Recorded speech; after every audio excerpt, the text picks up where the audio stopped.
Parce qu'il y avait aussi la volonté de Dieu à côté. Lazare est mort. Mais dans la volonté du Père, c'était que Lazare puisse être ressuscité. C'était ça la volonté du Père. Et pour que Lazare, cette volonté du Père, ok, cette partie-là de la volonté du Père puisse s'accomplir, il fallait qu'il y ait une autre partie qui devrait commencer. Parce qu'avant que le monde ne puisse être créé, c'était planifié que Lazare devrait être ressuscité. Nous suivons très bien. Lazare devrait être ressuscité. Ça, c'était planifié. Mais pour que cela arrive, il a fallu d'abord que Marie et Marthe et le village et Jésus pleurent d'abord. Ok. Donc ça aussi, c'était quoi? C'était la volonté parfaite de Dieu. Parce que dans le plan de Dieu, dans la volonté du Père, il fallait que Lazare puisse être ressuscité. Mais comment est-ce que Lazare serait ressuscité si Marie, Marthe n'ont pas pleuré, s'il n'a pas été enterré? Nous suivons un peu ça. C'est la volonté de Dieu, mais qui a des séquences. Ok? Et dans ces séquences-là, l'homme voit seulement ce qui arrive. Mais ce qui se cache là derrière, l'homme ne voit pas. Pourtant, moi je vais vous le dire ouvertement. Si on me donnait le choix, on me dit, tu dois vivre à l'époque de Jésus là, et que mais ne t'en fais pas, tu vas mourir, et puis Jésus va te ressusciter. Je serai volontaire. Je serai volontaire, dis-moi. Hein, frère Michael, je ne sais pas toi. Mais moi, je serai volontaire. On me rassure, on dit, celui-là, c'est Dieu.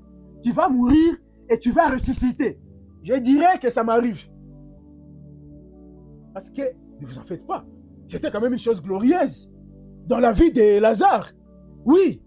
Hein? Il est mort, il est ressuscité, il a encore mangé les foufous à table. Mais non, ce n'est pas la moindre des choses. Oui. Aujourd'hui, nous parlons de quoi? Plus de la résurrection de Lazare que de sa mort. Mais il a fallu d'abord que Marthe et Hérite pleurent. Mais en pleurant, elles se sont souvenues que, bon, il y a quand même le Seigneur qui est là. Jésus lui-même en pleurant, il a su que je pleure parce que c'est la chair humaine, mais il y a la deuxième partie de la volonté du Père que je dois accomplir, c'est que Lazare ressuscite. Et là, il est parti, il a dit quoi? Ôtez la pierre. Lazare sort. Ça, c'était la deuxième partie de la volonté du Père dans cette histoire-là de Lazare. Qu'elle nous dit Psaume 78, 16 à 17. Psaume 78, 13 à 17. Frère Michael, pardonnez-moi, donne-moi juste 2 minutes. Psaume 78, 16 à 17. Il nous dit, du rocher, il fit jaillir des sources et couler des eaux comme des fleuves. Ça, ce sont des miracles que l'Éternel a fait dans le désert. Parmi tant d'autres, si vous lisez 78 du début, ce sont seulement des miracles là que le Seigneur a fait, des prodiges qu'Israël a fait. Mais le Dieu qui a fait tout ça, arrivé maintenant ici à 17, qu'est-ce qu'il nous dit? Mais ils continuèrent à pécher contre lui, à se révolter contre les Très-Hauts dans le désert. Ils tentèrent Dieu en 18. Comment est-ce qu'ils ont péché? Ils tentèrent Dieu dans leur cœur en demandant de la nourriture selon leur désir. Hein? En demandant de la nourriture selon leur désir. Non, nous ne devons pas marcher selon notre désir. Ce que Dieu leur a donné, c'était ça sa volonté. Mais eux, au lieu de considérer la volonté de Dieu, ils ont considéré leur propre désir. Et cela n'a pas plu à Dieu dans le ciel. Et c'est comme ça avec nous tous. Ce qui arrive à notre sœur Véro, nous devons bénir le Seigneur. Oui. Qui parmi nous n'aurait pas souhaité qu'elle puisse mener une vie que nous tous nous menons dans nos maisons? Nous avons pris les enfants d'autrui. Je ne sais pas. Maman, la fille, ça debout. Est-ce que tu peux dire la vérité devant les seigneurs? Je suis un mauvais mari ou un bon mari? Que Dieu te bénisse. On aurait souhaité que notre sœur dise aussi ça. Mais, si elle n'a pas dit ça, voyons le côté positif. Moi, je vous l'ai dit. Personnellement, je préfère la voir fouetter ses enfants lorsqu'ils auront besoin, d'un coup de fouet. Mais tourmenter la tête lorsque peut-être Véro ne sera pas en mesure de s'acheter la lotion pour elle-même, au lieu de voir ma sœur avec le sida plusieurs années dans l'hôpital général. Ok. Au lieu que j'aille pleurer devant le Seigneur, Véro est avec le sida là-bas, elle n'a pas fait l'adultère parce que il y a un petit chien. Quelqu'un va dire, il est sur la chair et il insulte. Je n'insulte pas. Lorsque tu dis, tu es un serviteur de Dieu et que l'adultère ne te dit rien, tu pars prendre les femmes libres et tu viens monter à la chair. Mais tu es un petit chien selon les Écritures. Alors lorsqu'un petit chien qui n'a même pas la crainte de Dieu, qui n'a même pas qu'est-ce que je veux dire? Mais la crainte de Dieu, ça englobe tout pour un chrétien. Mais qui ne connaît même pas ce que c'est, la crainte de Dieu, peut prendre notre sœur en Christ et sœur du sang. La Bible a dit ceci. Dieu nous a appelés à la liberté. Pas pour que nous soyons dans la servitude. C'est ce que Dieu nous dit. Alors, ce qui se passe là, le Dieu qui a créé le ciel et la terre, le Dieu qui connaît toutes les choses. Et pourquoi cela devrait se passer seulement aujourd'hui? Ne vous en faites pas, frères et sœurs.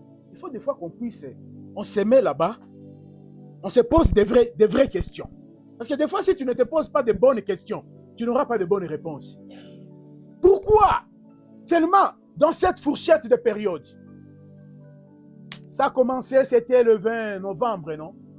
Le pasteur est parti. Ok? On enterre le pasteur? Non, ça a commencé légèrement avant ça. Oui, avant ça. On avait du bon travail. Perdu. Ok, ouf, 20 novembre. Le pasteur est parti. On avance seulement un tout petit peu. La guerre qui frappe la ville. Tout par terre. Et cette guerre, dans les pillages, on est touché, le petit troupeau est touché. Ça ne passe pas. On continue à pleurer. Le pasteur, les blessures sont encore dans les cœurs, comme si ça ne suffisait pas. Pouf, il y a cette histoire qui vient. Et ne vous en faites pas.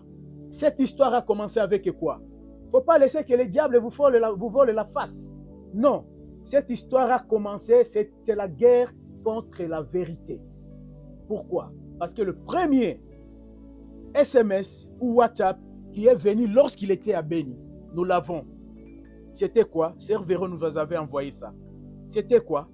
Lorsque je rentre, si tu ne quittes pas ton église là, là il est à Béni, tu ne quittes pas ton église là pour aller avec moi où moi j'ai prié. Tu vas aller rester dans vos églises là. Tu quittes ma maison. C'était ça. Lui, que Dieu sauve son âme, c'est juste Tchombo Achetan. Mais le diable qui est en lui savait ce qu'il cherchait. Et lorsque tout s'est passé comme ça s'est passé là, Dieu a donné de la sagesse à l'homme de Dieu qui a dit non, non. Je l'ai proposé, on part lui parler, il a dit non, non, non, non. Le diable est là derrière. Allons voir le pasteur Alexis. Et lui, je lui ai dit, tu as raison parce que le diable voudrait nous combattre là derrière. Alors, on ne va pas rentrer dans tout ça, mais on a vaincu le diable dans cette histoire. Le diable voulait attaquer Petit Troupeau Tabernacle, mais le diable a échoué. Alors, il ne faut pas laisser nos cœurs en larmes coulant. Non. Sachant que Dieu a permis que cela arrive, Lui sait le pourquoi. Peut-être qu'ici, demain, il n'y a que lorsque Jésus est arrivé, lorsqu'il a ouvert les yeux de l'aveugle, qu'ils ont su que, oh, c'était pour que la gloire de Dieu éclate ces jours-là. Mais lorsqu'il était aveugle, et ne savait pas que c'était dans le plan de Dieu, rien ne peut nous arriver que Dieu n'a pas permis. Donc, ce qui arrive à notre sœur, la chair aura du mal, mais ne demandons pas à Dieu ce que Dieu ne nous a pas donné. Et c'est que lorsque Dieu nous a déjà donné quelque chose, ok, acceptons ça. Montrons ça à Dieu. S'il y a des conséquences là derrière, montrez à Dieu ces conséquences-là. Mais, ça, c'est ce qu'il nous a recommandé. Donc, frères et sœurs, ne soyez pas affligés, mais lorsque des choses comme ça arrivent, que ça nous pousse à prier. C'est tout ce que je pouvais partager. Que Dieu vous bénisse et que l'homme de Dieu prenne.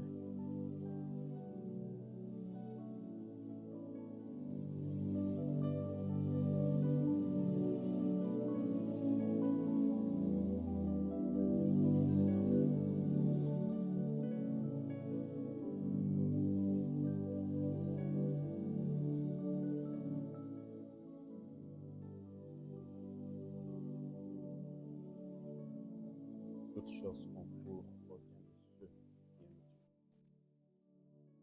Quand la Bible a parlé de toutes choses, la Bible n'a pas donné des exceptions. Elle a parlé de toutes choses. C'est vrai, nous sommes dans la chair humaine, comme l'homme de Dieu venait de le dire. Mais nous ne devons pas oublier que nous sommes fils et filles de Dieu. Et que Dieu, qui connaît toutes choses, il prend aussi soin de nous, toutes les circonstances. Ça fait mal, oui. Mais n'oublions pas que nous avons un Dieu vivant, le Dieu qui nous a donné sa parole. Ce Dieu-là, il est plus que capable de nous donner de la victoire, de nous consoler, parce que dans la mission du Saint-Esprit, la Bible nous a dit que le Seigneur nous dit que je vous enverrai un autre consolateur. Et quelque part, la Bible, je pense, dans 1 Corinthiens, nous demande, c'est l'apôtre Paul, l'apôtre des nations, qui dit, si le non-croyant s'est résolu de partir, la Bible dit qu'il parte. Et là, c'est un non-croyant. Un non-croyant. Parce que la Bible dit, ce n'est pas tout celui qui dira, Seigneur, Seigneur, Seigneur, qui verra la face de Dieu. Il dit qu'il y a ceux-là qui viendront même avec la peau des brebis, mais en dedans, ça sera des loups cruels. Et les gens peuvent dire non, mais vous commencez à juger. On ne juge personne. La Bible nous a dit que c'est par leurs fruits que vous les reconnaîtrez. La Bible ne nous a pas laissés dans cette ignorance-là. Nous devons arriver à avoir la connaissance de la parole de Dieu. La Bible nous dit, c'est par leurs fruits que vous les reconnaîtrez. C'est-à-dire, lorsqu'ils produisent le fruit, nous avons le plein droit de dire que celui-ci est fils de Dieu ou non. C'est biblique. C'est pourquoi Paul, dans les Écritures, il pouvait parler de tout cela qui causait opprobre à la parole de Dieu. Parce que des hommes pareils, ce sont des gens. La Bible dit qu'il ne faut même pas les saluer. Il ne faut même pas les saluer. Parce qu'ils portent l'opprobre à la parole de Dieu. Quelqu'un qui prend cette Bible, qui se met à prêcher ce message du temps de la fin, mais avec la vie d'un chien, la vie d'un cochon. Non. Paul l'a dit quelque part, quand on lui a raconté, on lui avait parlé seulement de la vie de quelqu'un. La Bible dit que, Paul disait quoi? Qu'on entend au milieu de vous les choses telles que même chez les païens, on ne les écoute pas. Il dit, je ne m'attendrai même pas que je vienne. Moi, Paul, là où je suis, et le Saint-Esprit, cet homme, je le livre entre les mains de Satan. Je l'enlève sous le sang de Jésus. C'est ce que Paul a fait. Quand il a entendu des choses, telles que des choses que nous avons aussi entendues. Des choses qui ont porté opprobre à la parole du Seigneur. Des choses qui ont porté opprobre au message. Quand nous lisons Frère Branham, qu'est-ce qu'il nous dit? Il nous dit, honorer le message. Amen. Dieu nous a donné un message puissant, un message fort, un message pour notre vie éternelle. Frère Branham, Dieu nous a envoyé quelque chose de plus glorieuse qu'on puisse avoir, le message du temps de la fin. Mais lorsque nous avons des gens qui manipulent ce message-là pour le salir, nous n'avons pas de part avec ces gens-là.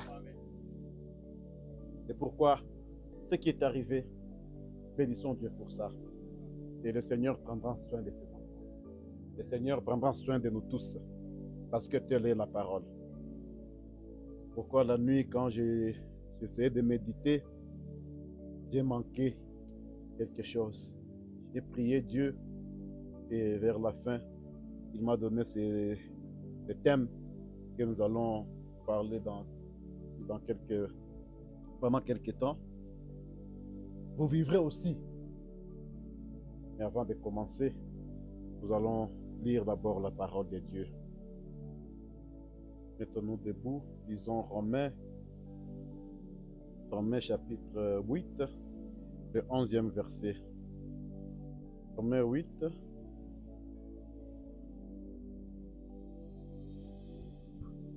Ça nous dit, Romains 8, 11. Et si l'esprit de celui qui a ressuscité Jésus d'entre les morts habite en vous, celui qui a ressuscité Christ d'entre les morts rendra aussi la vie à vos corps mortels par son esprit qui habite en vous. Amen. Complétons avec Jean 14. Jean 14, 18 et 19. Jean 14. La Bible dit, je ne vous laisserai pas orphelins, je viendrai à vous. Encore un peu de temps, et le monde ne me verra plus, mais vous, vous me verrez, car je vis, et vous vivrez aussi. Amen. Dieu notre Père, le Dieu de la parole, le Dieu des Écritures, toi le Dieu qui nous a donné encore le souffle de vie, et tu nous as orientés en ces lieux où nous sommes venus écouter ta parole. Seigneur, nous venons de lire, Seigneur, ces écrits, car nous avons appris à lire. Mais Seigneur Jésus, la Bible ne se comprend pas parce qu'on sait lire, car c'est la parole de Dieu. Et là-dedans, Seigneur, ça demande ton esprit. C'est pourquoi, Père, qu'il te plaise de descendre ce matin et de nous parler, ô Dieu.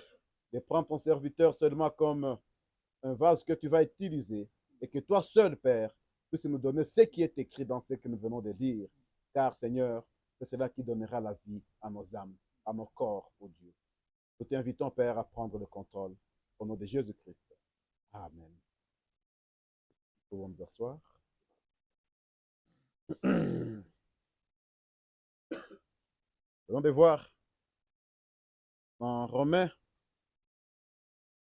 l'apôtre nous dit, si l'esprit de celui qui a ressuscité Christ d'entre les morts habite en vous, dit celui qui a ressuscité Christ d'entre les morts rendra aussi la vie à vos corps mortels par son esprit qui habite en vous.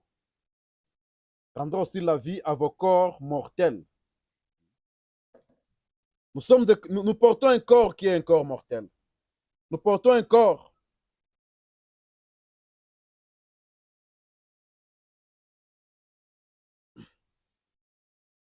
qui a été condamné dès le commencement, là-bas en Genèse.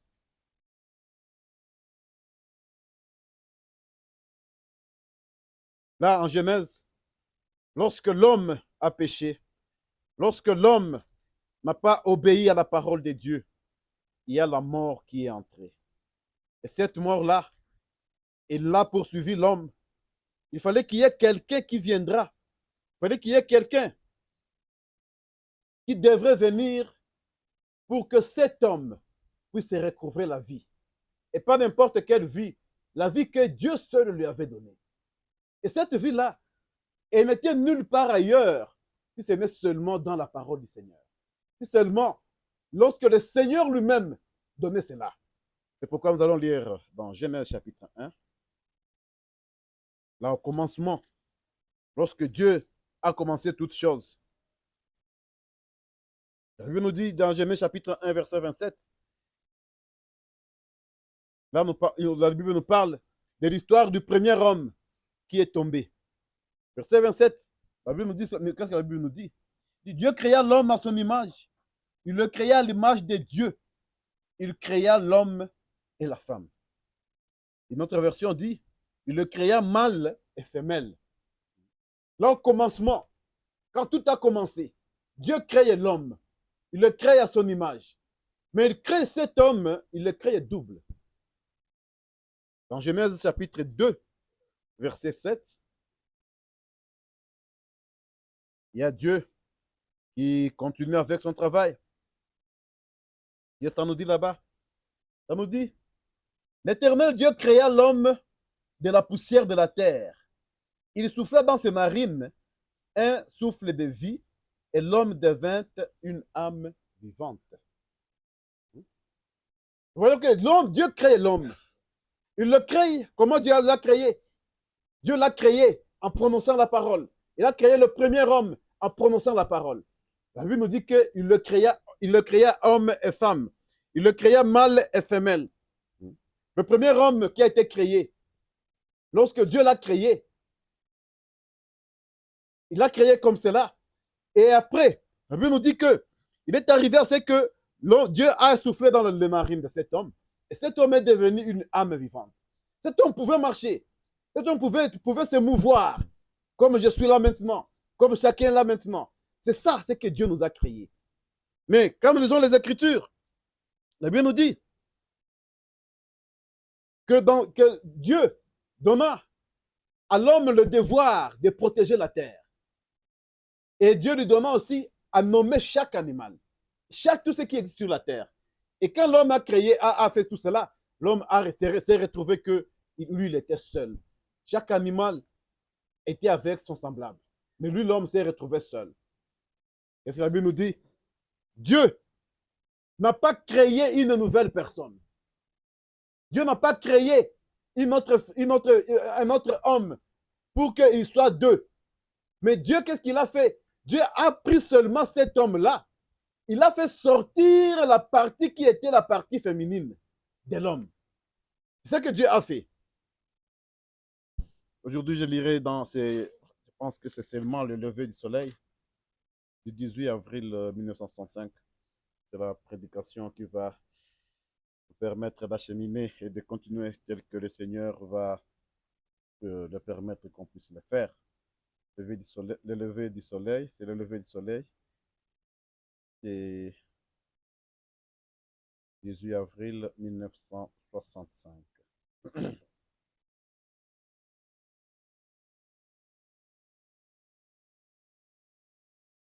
On a dit dans sa paragraphe 122, dit dans le paragraphe 122, dit, lorsque Dieu créa le premier époux, le premier homme, il créa premièrement l'époux qui était à la fois homme et femme, en esprit, pour faire de lui un être physique. C'est ce que nous venons de lire là-bas en Genèse. Il le forma à partir de la poussière de la terre. Et remarquez, bien que lorsqu'il créa la femme à partir d'Adam, il ne prit pas un autre tas d'argile. Lorsque Dieu a créé la femme, il n'a pas pris encore un autre argile. Parce que, quand nous lisons la Bible, ça nous dit quoi? Ça nous dit que Dieu prenant la poussière, l'argile de la terre, et forma l'homme. C'est ce que nous avons lu dans Genèse chapitre 2. Dieu forma l'homme. Mais la Bible nous dit quoi? Et remarquez bien que lorsqu'il créa Ève, à partir d'Adam, il ne prit pas un autre tas d'argile. Il prit le même tas d'argile, la même parole. car Adam était une parole prononcée. Entendez? Adam était une parole prononcée. Lorsque Dieu a créé Adam, c'était une parole que Dieu a prononcée. Et cette parole-là a créé Adam. Lorsque Dieu a créé sa femme, Dieu n'a plus prononcé la parole. Dieu a pris seulement ce qu'il avait déjà créé et par là, il a fabriqué maintenant une femme à Adam. Il dit, voyez, Dieu l'a retiré. Il avait un esprit masculin et féminin.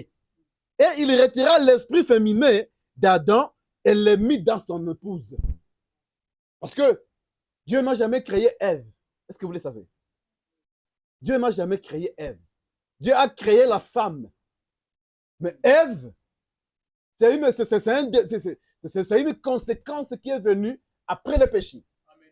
Quand nous disons que Dieu créa Adam et Ève, c'est une erreur. Dieu a créé Adam, puis il a formé la femme. Ève est venue après le péché. Quand nous lisons la Bible. Parce que là, quand nous allons dans Genèse 3, lorsque l'homme et la femme sont tombés, c'est alors que Adam, nommant maintenant sa femme pour une seconde fois, il dit, ton nom sera Ève. Parce que tu es la mère de tous les vivants. Est-ce que vous comprenez ça? Tu es la mère de tous les vivants. Dieu crée Ève. Dit, Adam était la parole prononcée, était la parole parlée. Lorsque Dieu a parlé, il a créé Adam. Et cette création-là, c'était la vie que Dieu a mis dans cet homme-là. Parce que la parole de Dieu, quand elle est prononcée, elle donne toujours la vie. La parole de Dieu, quand elle est prononcée, elle donne toujours une vie et c'est la vie éternelle. C'est-à-dire, Adam, que Dieu a créé, Dieu avait créé un homme qui devait vivre éternellement. Et il l'a placé dans le jardin d'Éden parce que là, il fallait que cet homme-là puisse y exister. Et il donnera même là une mission de faire quoi? De cultiver la terre, de le protéger. C'était une propriété que Dieu a donnée à l'homme. Mais qu'est-ce que nous allons voir? Et lorsque l'homme, Dieu devrait le séparer, la Bible nous dit qu'il a pris de ce qui était sur les côtes d'Adam, et c'est de là où il a fabriqué maintenant Ève. Donc c'était la même chose. C'est pourquoi il pouvait dire, c'est l'os de mes os, quand il l'a vu. Et pas seulement l'os de mes os, il était même l'esprit d'Adam. Parce que lorsque Dieu a créé le premier Adam, Dieu l'a créé avec les deux esprits en lui. Et il a pris un esprit seulement qu'il a mis dans son épouse. C'est comme ça qu'il les a séparés. C'est pourquoi lorsque Adam pouvait voir sa femme devant lui, il dira, celui-ci, tu seras appelée femme. Parce que tu es l'os de mes os, la chair de ma chair. Adam devait aussi compléter, tu es l'esprit de mon esprit. Parce que l'esprit qui était dans la femme n'était pas l'esprit qui était créé. C'est l'esprit qui était d'abord en Adam, que Dieu a fait sortir, il l'a placé dans la femme. Mais lorsque l'homme a péché, qu'est-ce qui s'est passé? Il a été déchu de tout cela. Paragraphe 123, frère Branham nous dit, par conséquent, l'épouse doit aussi être la chair de sa chair, l'os de ses os. L'épouse de Christ, qui nous sommes, nous devons être aussi la chair de Christ, l'os des os de Christ. Il dit, or, comment cette chair mortelle va-t-elle devenir sa chair? Voici maintenant la question que nous pouvons nous poser ce matin. L'homme, après que Dieu l'a créé, l'homme est arrivé à tomber. Et la mort directement est entrée dans cet homme-là. L'homme a commencé à mourir. Mais nous savons que l'Écriture nous dit que l'Église, c'est l'épouse du Seigneur, c'est l'épouse de Christ. Et que Christ et l'épouse, frère nous dit, ils doivent être chair de sa chair et l'os des os de Christ. Or, comment cette chair mortelle que nous sommes aujourd'hui peut devenir la chair de Jésus? Là où nous avons vu, l'Écriture nous dit,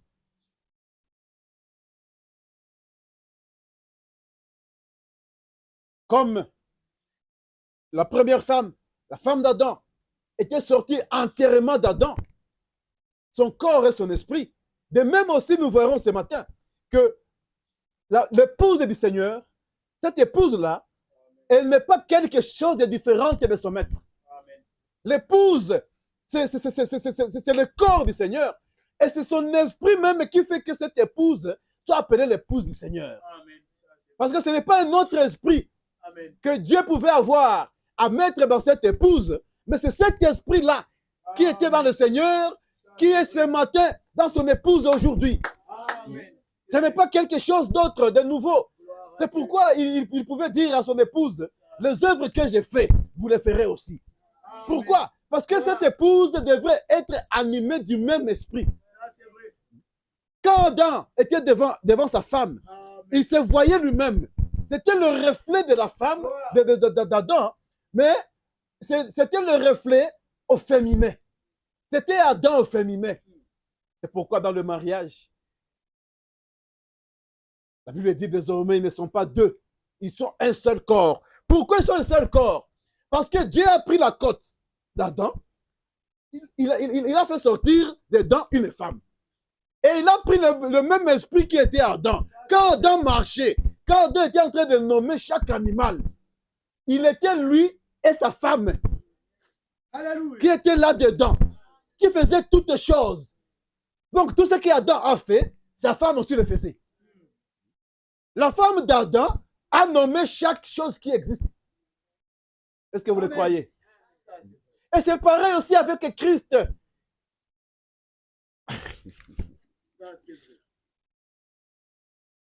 La Bible nous dit là où nous avons lu dans Romains chapitre 8. Disons encore ça. Tel que c'est écrit. La Bible nous dit ceci. Voyons qui est l'épouse de Christ. Le 11e verset, ça nous dit.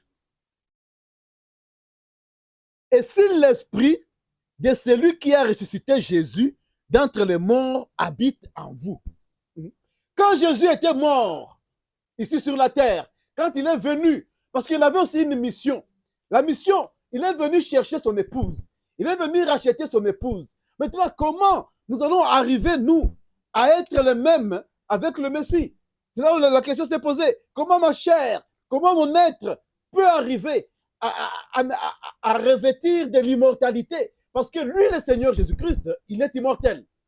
La Bible nous dit, si l'esprit de celui qui a ressuscité Christ habite en vous, parce qu'il y a un esprit qui ne meurt pas, un esprit qui devrait ressusciter Christ.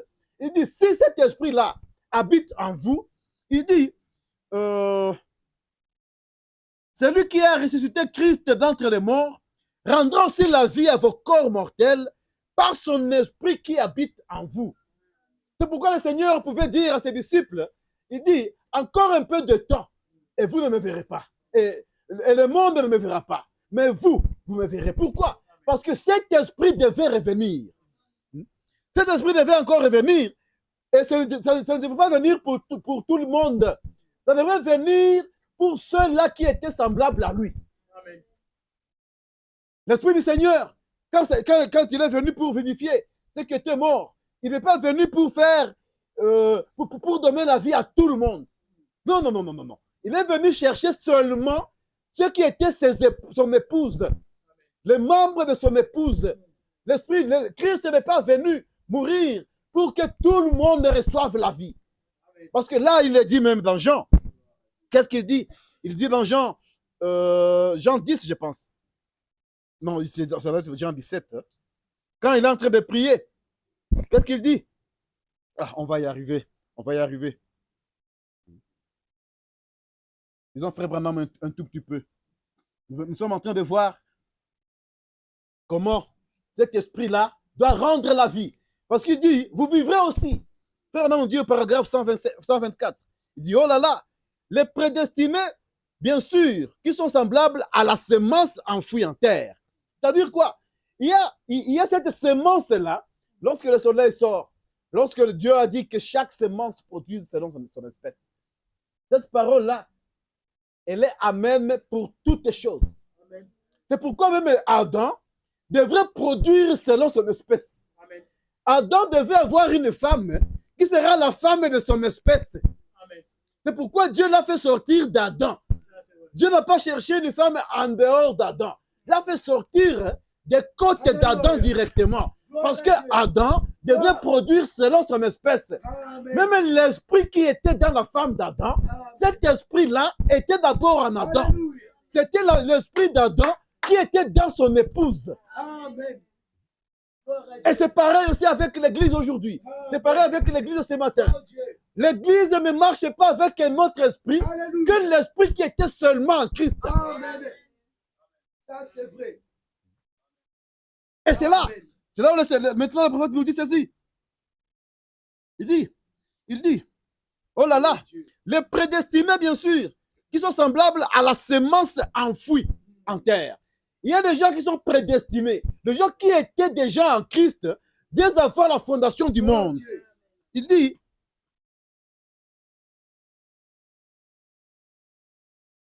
c'est celle qui avait la vie en elle-même.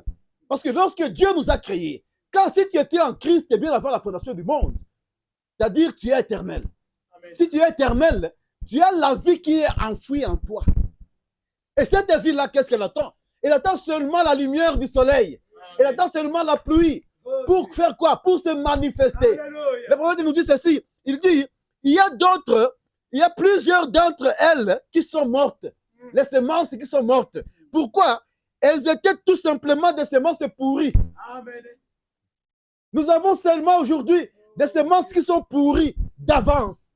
Il n'y a pas la vie qui est en elles. Ce sont des semences donc on ne peut rien faire. C'est pourquoi si on tombe sur une semence pareille, il ne faut même pas pleurer. Ça, c'est vrai. Hey. Ça, c'est vrai. Le Seigneur avait dit que dans les champs, il y avait l'ivraie et il y avait aussi le blé. Et il a dit, on l'a demandé, est-ce qu'il faut qu'on coupe l'ivraie? Il a dit non, non, non, non, non. Laissez les deux croître ensemble. Il arrivera un temps où on va mentionner cela. Il dit, mais savez-vous, il y avait une semence qui gisait là, prête à recevoir la vie. Dieu savait qu'elle était là. Amen. Dieu a toujours su chaque chose. Et Dieu savait qu'il y avait une semence qui devrait recevoir la vie. Dieu n'était pas, ce n'est pas ce monsieur-là qui arrive le matin et qui s'étonne des événements. Il n'a jamais été surpris. La Bible nous dit qu'il savait. Dieu savait que ce matin nous serons ici. Dieu savait que tout ce qui est arrivé au petit tabernacle, ça arrivera. Il n'est pas surpris par n'importe quoi. Non, non, non, non, non. Il le sait. Dieu le sait. C'est pourquoi il dit ceci.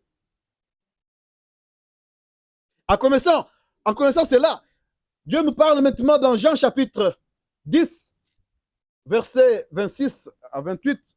Jean 10, qu'est-ce que nous voyons? C'est que le Seigneur dit. La parole n'est pas seulement venue pour tout le monde. Non, non. 26, il nous dit quoi? Il dit, mes brebis entendent ma voix. Je les connais et elles me suivent. Ce n'est pas tout le monde qui entend la voix du Seigneur. Et frère Branham nous dit quelque part que entendre, ce n'est pas seulement entendre, écouter par les oreilles, mais c'est de croire et mettre cela dans son cœur. Parce qu'il dit quoi? Elles me suivent. Il dit, je leur donne la vie éternelle. Qu'est-ce qui se passe quand les brebis suivent? Le Seigneur leur donne la vie éternelle. Il dit, et elles ne périront jamais. Et personne ne les ravira de ma main. Nous sommes là, nous sommes la semence de Dieu. Nous sommes les brebis de l'Éternel qui connaissons la voix de l'Éternel. Et lorsque nous la connaissons, nous suivons cette voie-là. Et le Seigneur dit qu'il n'y a personne qui peut les ravir de ma main. Parce que nous sommes bien protégés. Nous sommes entre les mains de notre Dieu. Et le Seigneur dit, fais quoi? Il nous donne la vie éternelle. Et comment cette vie éternelle nous est donnée? Lisons Acte 1, chapitre 8. Acte 1, 8. Acte 1, 8. Ça nous dit quoi? Ça nous dit, ici le Seigneur, quand il est parti, Il a laissé des commandements à l'église. Il a laissé des ordonnances à l'église. Et il leur dit quoi? Mais vous recevrez une puissance. Le Saint-Esprit survenant sur vous, et vous serez mes témoins à Jérusalem, dans toute la Judée, dans la Samarie, jusqu'aux extrémités de la terre. Seigneur, jusqu'à Goma. Oui, monsieur. Il dit, vous recevrez la puissance venant d'en haut. Cette puissance-là, elle n'est pas reçue par quiconque le veut. Elle est reçue seulement par les brebis de l'Éternel. Par ceux-là que le Seigneur a connus bien avant la fondation du monde. Ce sont ceux-là qui connaissent, qui attendent la voix du Seigneur. Cette promesse est faite aux élus seulement. Paragraphe 125 de la même prédication. Frère Branham nous dit ceci. Bien, ceux qui sont prédestinés sont les premiers à être vivifiés par le Saint-Esprit, car le Saint-Esprit vient pour réclamer les siens. Le Saint-Esprit ne vient pas pour tout le monde. Le Saint-Esprit vient pour chercher, pour réclamer les siens seulement. Bien, ceci est profond maintenant. Et soyez sûrs de bien saisir cela.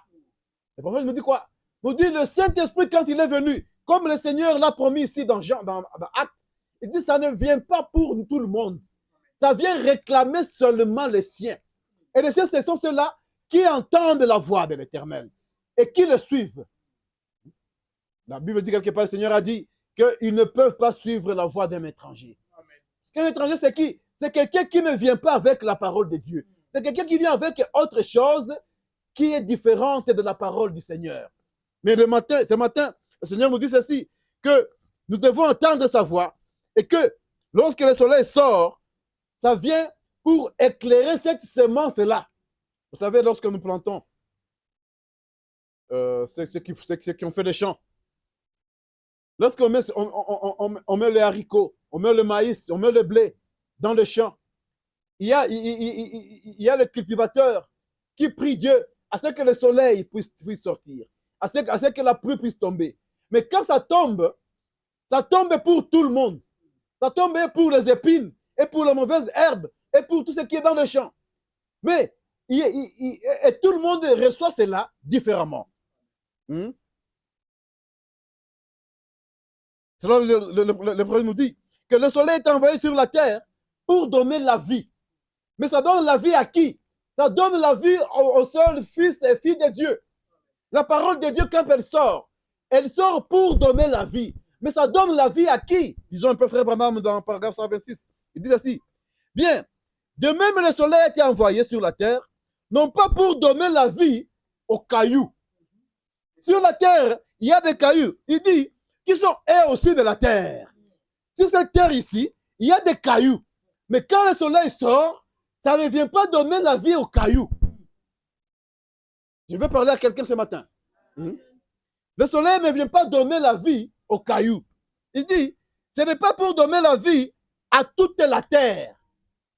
Mais c'est pour amener la vie à la partie de la terre qui renferme la vie en elle. Il y a une partie de la terre qui renferme la vie en elle. On est fils et filles de Dieu, pas aujourd'hui. C'est pourquoi on pouvait poser la question, quand est-ce que tu as été sauvé? Et tu as été sauvé le jour que tu as cru? Est-ce que tu as été sauvé le jour que le Seigneur est mort? Il dit non. Nous sommes sauvés avant la fondation du monde. Et là, dans le fin fond de toi, Dieu a mis la vie. Et lorsque la parole elle sort, lorsque le soleil sort, lorsque la lumière sort, elle vient pour chercher la partie de la terre là où il y a la vie. Mais il dit sur la terre, il y a aussi des cailloux. Et quand le soleil sort, il ne vient pas pour produire la vie aux cailloux. Il dit là-dedans, il dit les cailloux diront, ah, ce soleil m'a beaucoup frappé, regarde comment je suis chauffé. Et quand il est chauffé, il a l'enthousiasme seulement. Amen. Mais il n'a pas la vie en lui. Il sait ça qu'il a la chaleur. Il y a cette chaleur-là qui sort. Il y a cette chaleur-là. Il dit, oh, vraiment, ce soleil est sorti. Regardez comment je suis devenu chaude. Mais là-dedans, dans cette pierre-là, il n'y a pas la vie. Dans la pierre, il n'y a pas quelque chose qui puisse glorifier Dieu. Mais le soleil, quand il sort, la Bible nous dit Il vient chercher la partie de la terre qui renferme la vie en elle. Et quelle est cette partie de la terre qui renferme la vie? C'est toi, c'est moi, qui étions créés, qui sont venus de la terre. Nous sommes venus de la terre. Mais là, au-dedans de nous, il y a quelque chose qui appartient à Dieu. Il y a l'Esprit de Dieu qui est quelque part, qui a besoin d'être vivifié ce matin, qui a besoin d'être éclairé ce matin, qui a besoin de recevoir la vie ce matin. Le soleil est envoyé pour que les semences croissent. La vie n'est pas donnée aux cailloux qui sont même de la terre. Ils sont là. Tous on est là, mais nous ne sommes pas pareils. C'est ce que le Seigneur a dit. Frère Branham nous dit, paragraphe 127, il dit, tous ne recevront pas Christ. La parole sera prêchée, la parole sera prononcée. Nous allons tous entendre la même chose. Mais il dit que tous ne recevront pas Christ. Et il dit, oh non, mais ce sont ceux qui sont prédestinés à la vie par Dieu. Il y a les gens qui sont prédestinés à la vie par Dieu. Ce sont ceux-là qui recevront Christ lorsqu'il viendra comme la lumière, lorsqu'il viendra comme le soleil, lorsqu'il viendra comme la vie qu'il doit donner aux hommes. Il dit, et qui habitent dans la poussière de la terre, qu'il vient vivifier. Ce sont ceux-là. La parole ne sort pas pour tout le monde. La parole, ça sort, oui, pour tout le monde, parce qu'il y a ceux-là qui doivent être condamnés.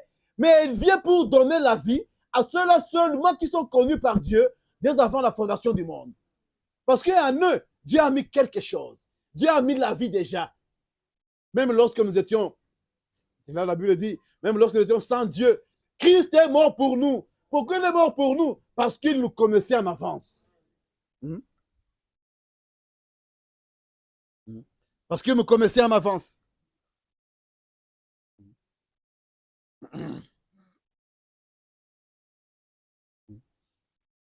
On continue, dit, or, cet argile s'éteindra là au soleil et dirait qu'il est chaud ce soleil. Ce caillou dira qu'il est chaud ce soleil. C'est ce qu'on a dit là. Le caillou va se contenter du soleil. Il dit, mais cette petite semence, elle dira, voilà justement ce qu'il me fallait. Lorsque nous écoutons la parole de Dieu, il y a des cailloux qui viendront seulement avec l'enthousiasme. Mais la semence de Dieu, le fils et les filles de Dieu diront, voici ce que moi je voulais avoir. Ils vont se retrouver devant quelque chose qui produit la vie. Ils vont se retrouver devant leur domaine. Il dit, la vie commence à monter en elle. Le soleil a vivifié cette partie de la terre. En effet, le soleil a été envoyé non pour vivifier le caillou, non pour vivifier la terre, mais pour manifester la vie de la semence. La parole de Dieu, quand elle sort, elle ne sort pas pour vivifier des cailloux. Nous avons des cailloux qui sont aussi, même dans l'église. Mais la parole, quand elle sort, elle n'a pas à faire avec ces cailloux-là. Elle vient donner la vie seulement aux seuls fils et filles de Dieu. Ceux qui sont prédestinés à la vie. Ceux qui ont déjà la vie en eux. Parce que lorsque le Seigneur parlait à ses disciples, qu'est-ce qu'il disait? Il disait, par la parole que vous écoutez, vous êtes déjà saints. Donc la sainteté, elle est déjà en nous lorsque nous écoutons seulement la parole de Dieu. Lorsque Dieu a mis en nous cette semence-là, lorsque Dieu a mis en nous cette parole, il dit, paragraphe 127, 29, il dit, pourquoi tous ne le reçoivent-ils pas? La parole sort, le message est prêché, mais pourquoi tous ne le reçoivent-ils pas? Il dit, cela ne leur est pas envoyé. Amen. Le message n'est pas envoyé à tout le monde. Le message est envoyé aux seuls fils et filles de Dieu. Et paragraphe 132, de la première phrase, il dit, le message est adressé aux croyants. Amen. Ce message ici n'est pas adressé au monde entier. Ce message est adressé aux croyants afin que ceux-ci reçoivent la vie. Parce que le Seigneur nous a promis la vie. Il dit, ceux-là qui m'écoutent, il dit, je leur donnerai la vie éternelle. Amen. Maintenant, comment ils vont le recevoir? Dieu doit envoyer un message pur, un message qui doit sanctifier, un message qui doit justifier. un message qui doit faire arriver les gens jusqu'à recevoir le Saint-Esprit. Et frère Branham nous dit, le message est adressé aux croyants. Quand ça sort, quand il prêchait là, il prêchait pour les croyants, afin que les croyants reçoivent la vie. Mais il y a aussi des cailloux sur lesquels le message va tomber. Mais le message ne va pas créer une vie sur un caillou. C'est impossible. Ils vont entendre cette chaleur-là. C'est pourquoi vous verrez les gens. Ils croient. Ils viennent avec la chaleur. Oh, bien aimé, frère en Christ. Mais lorsque la parole continue, ils commencent à retourner, à se refroidir. Parce que ce sont des cailloux qui ont été seulement chauffés par le soleil. Mais lorsque le soleil a déjà fait son travail, ils reviennent dans leurs habitudes. C'est là l'apôtre pouvait dire, il dit le chien est revenu sur les choses qu'il a vomi pour aller les manger. Parce que c'est ça sa nature. Il n'a pas la nature de Dieu en lui. C'est un caillou. Et l'Écriture nous dit quelque part, dit que Dieu, pour les fils et filles de Dieu, Dieu va enlever le cœur de pierre à nous pour nous donner le cœur où il peut faire écrire sa parole. Là où il peut faire mettre sa parole. C'est ce que Dieu nous demande. C'est ce que Dieu nous a recommandé. C'est ce que Dieu nous a promis. Dieu ne va pas besoin à ce que,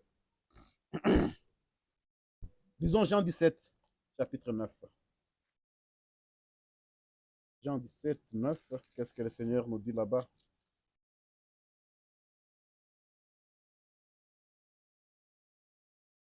Ça, c'est la prière que le Seigneur était en train de faire quand il finissait son travail sur la terre. Il dit, le 9e verset, Jean 17, il dit, c'est pour eux que j'ai prié. Écoutez maintenant, il dit ceci, je ne prie pas pour le monde. Jésus n'a jamais prié pour le monde. Il dit, mais pour ceux que tu m'as donnés, parce qu'ils sont à toi.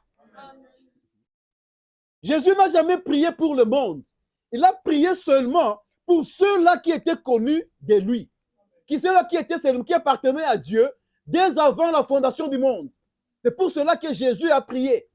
Il dit, je ne prie pas pour tout le monde entier, non. Mais pour ceux-là que tu m'as donnés. Pour ceux-là, la partie de la terre qui renferme la vie en eux. C'est pour cela que Jésus a prié. Il n'a pas prié pour tout le monde. Pourquoi? Parce que tous ne vont pas recevoir Christ.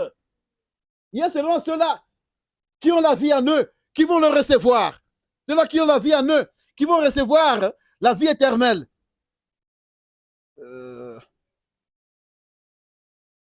129, est-ce qu'on a déjà lu ça? Oui.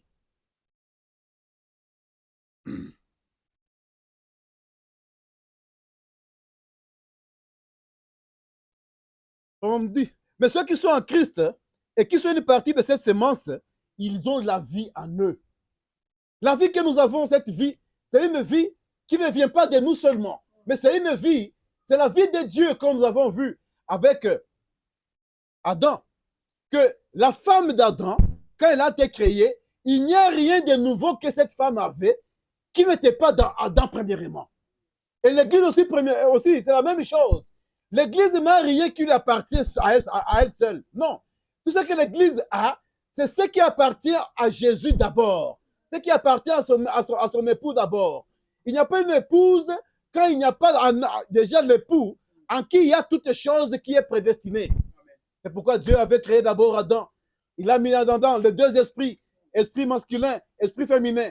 Et quand il a même fabriqué le corps de la femme, il a pris seulement cette partie-là de son époux pour créer, pour fabriquer, pour faire cette femme et lui donner la partie de féminin qui était en Adam, pour le donner aussi à sa femme qui était Ève. Et c'est là que nous voyons que le message ou la parole de Dieu, ce n'est pas quelque chose qui est adressé à tout le monde, à tout celui qui le souhaite, mais aux seuls fils et filles de Dieu qui sont connus de Dieu bien avant la fondation du monde. Disons 1 Corinthiens chapitre 1 Corinthiens 1. On va lire le 18e verset. 1 Corinthiens 1.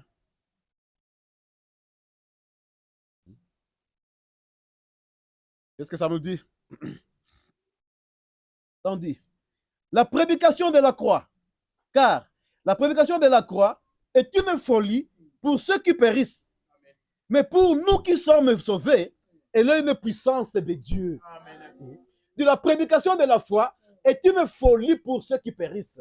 C'est pourquoi on a vu que le soleil devant les pierres, c'est une folie.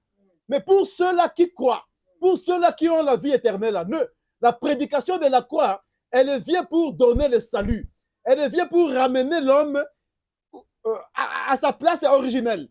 Elle vient pour ramener l'homme là où il était avant d'être sur la terre.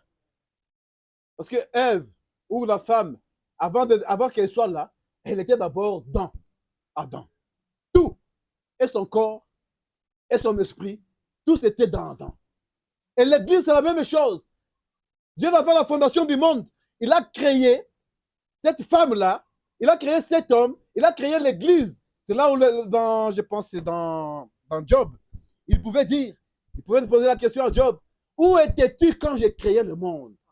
Mais Seigneur, quand tu crées le monde, qu'est-ce qui s'est fait? Qu'est-ce qui s'est passé? Il dit, lorsque le Fils de Dieu criait de joie.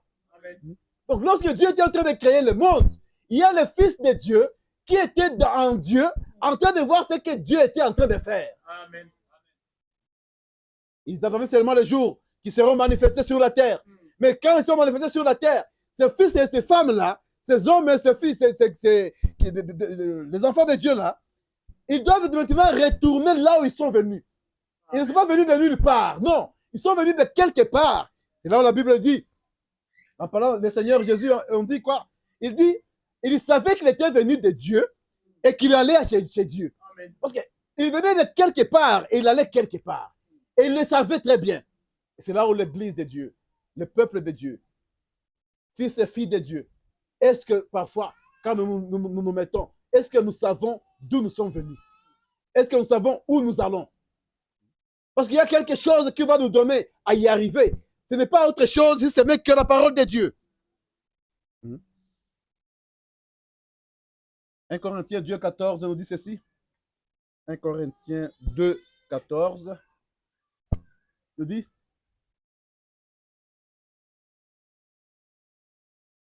il dit, mais l'homme animal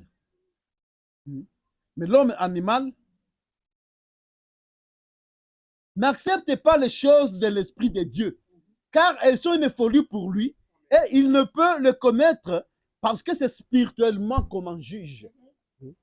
Les choses qui concernent Dieu, les choses qui concernent l'Esprit de Dieu, la Bible dit qu'il y a un homme animal, un homme qui n'a pas l'Esprit de Dieu. Il dit qu'il ne peut pas comprendre ces choses-là, parce que c'est spirituellement qu'on en juge. La compréhension de la parole de Dieu, ce n'est pas parce qu'on a étudié, ce n'est pas parce qu'on sait lire, non. C'est lorsqu'il y a l'Esprit de Dieu qui habite en nous. Cet Esprit de Dieu-là nous donne à comprendre, nous donne à connaître, nous donne à croire tout ce que Dieu nous a donné. Nous donne à comprendre ce que le Seigneur a mis en nous. Parce que quand la parole elle sort, c'est pour notre esprit d'abord.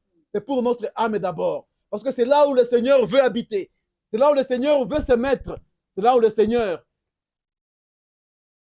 il sait qu'il a placé quelque chose qui doit vivre éternellement avec lui. Parce que l'âme de l'homme, l'âme d'un chrétien, c'est l'âme qui n'a pas de commencement et qui n'aura pas de fin. C'est pourquoi il a dit, c'est l'âme qui pêche qui mourra. Amen. Mais l'âme qui ne pêche pas, l'âme qui va garder la parole de Dieu intacte, cette âme-là vivra éternellement. Amen. Cette âme-là n'a pas de fin. Comme lui-même, le Seigneur, n'a pas de fin. Parce que cette âme-là était en Dieu bien avant la fondation du monde. Mais il fallait seulement qu'il passe seulement sur la terre. Parce que pourquoi? Pour se manifester et pour aller vers là où il y a la vie éternelle.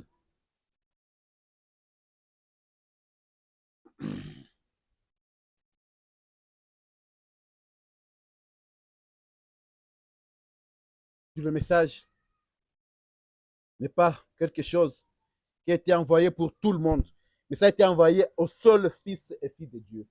C'est à qui Dieu, parce que la Bible nous dit que ceux-là que Dieu a connus d'avance, il les a aussi prédestinés à être semblables à lui.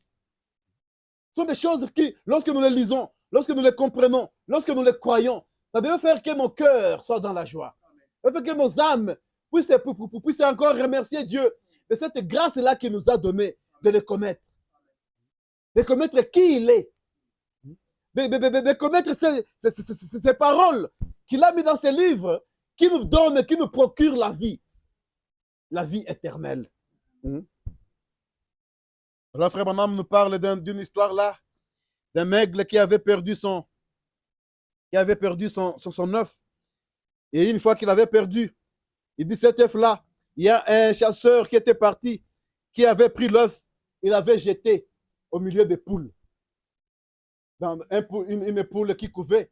Et quand la poule les enfants sont sortis, il y avait quelqu'un qui ne ressemblait pas aux autres. Il y avait quelqu'un qui avait des attitudes différentes.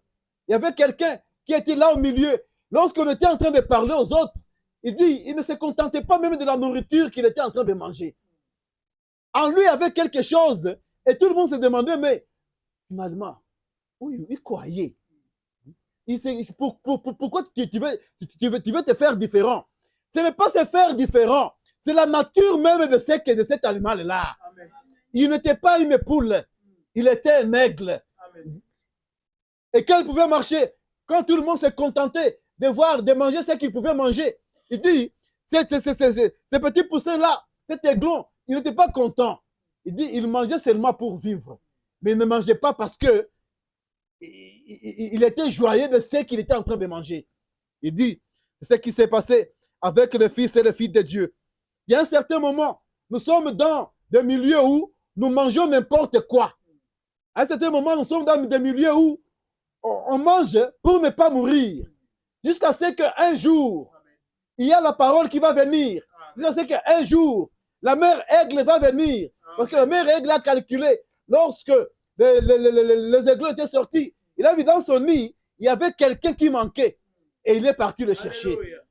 Il est parti le chercher. Il a commencé à crier partout dans les montagnes. Il a commencé à crier partout. C'est pourquoi il a dit que la bonne parole de l'évangile va passer partout dans le monde. Amen. Parce que là-bas, il devrait aller chercher le Fils et le Fils de Dieu qui étaient perdus. Amen. Le Fils et le Fils de Dieu qui s'est retrouvé dans là où il y avait les gens qui n'étaient pas de leur nature. Là où il y avait le Fils et le Fils de Dieu qui étaient dans des poulaillers. Pourtant, un aigle ne vit jamais dans un poulailler. Un aigle vit où? Il vit là d'en haut. Là où quand il doit regarder, il doit bien voir. La science nous dit, au fur et à mesure que l'aigle monte, là son œil devient encore trop clair. Et il peut voir même un petit rat. Quand il est très loin là-bas, là on ne peut pas le voir. C'est pour ça que l'évangile, le Seigneur a envoyé ses disciples. Il leur a dit, allez dans tout le monde et prêchez la bonne nouvelle. À toute la création. Et c'est ça, la mission même du Saint-Esprit sur la terre. Il dit,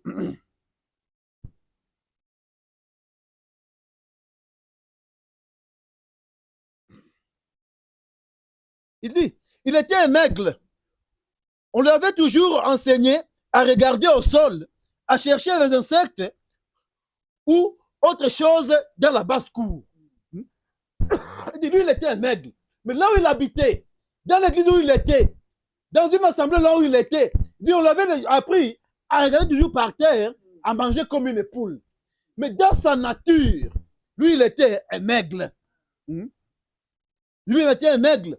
Jusqu'à un jour, il a entendu une voix. Lorsque tout le monde a fui, lui, il a reconnu cette voix-là.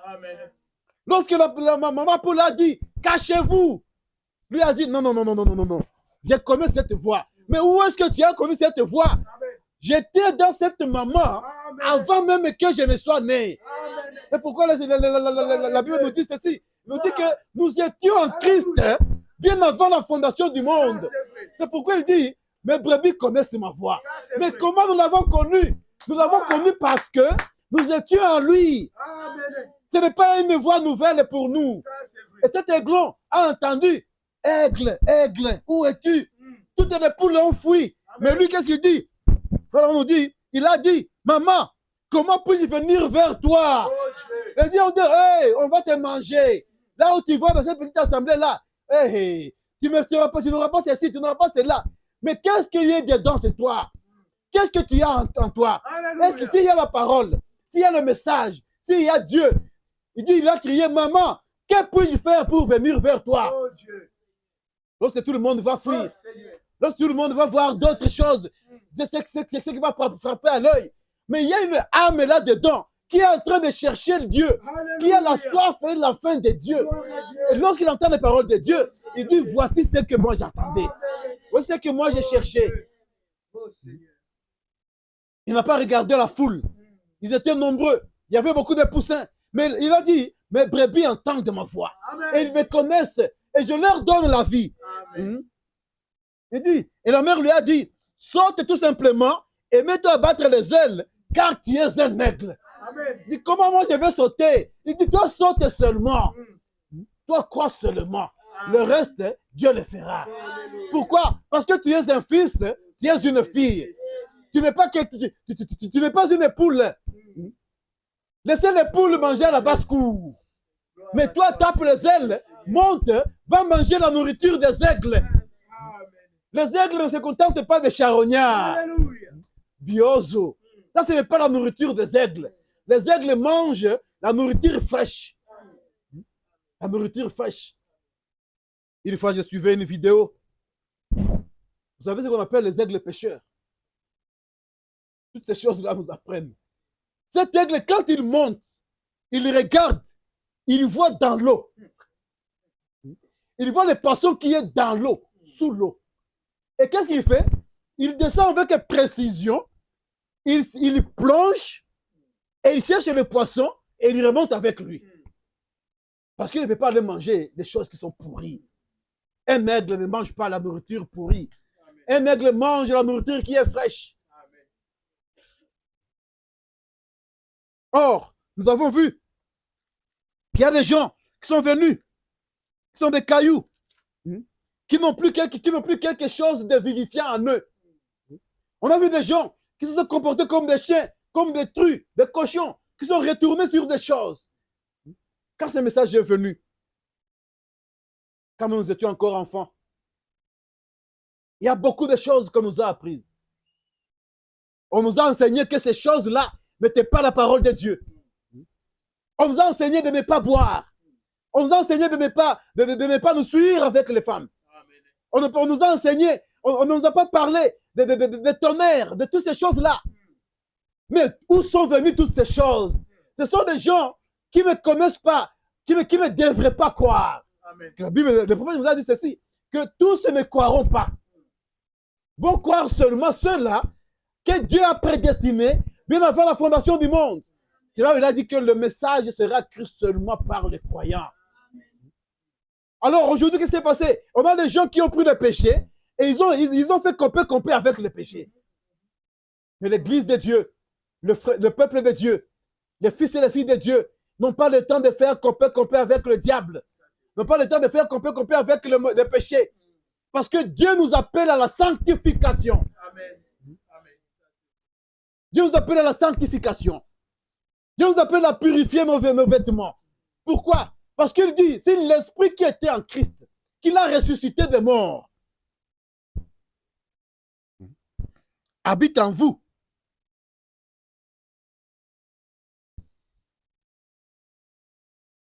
Il dit, cet esprit-là vivifierà aussi vos corps mortels.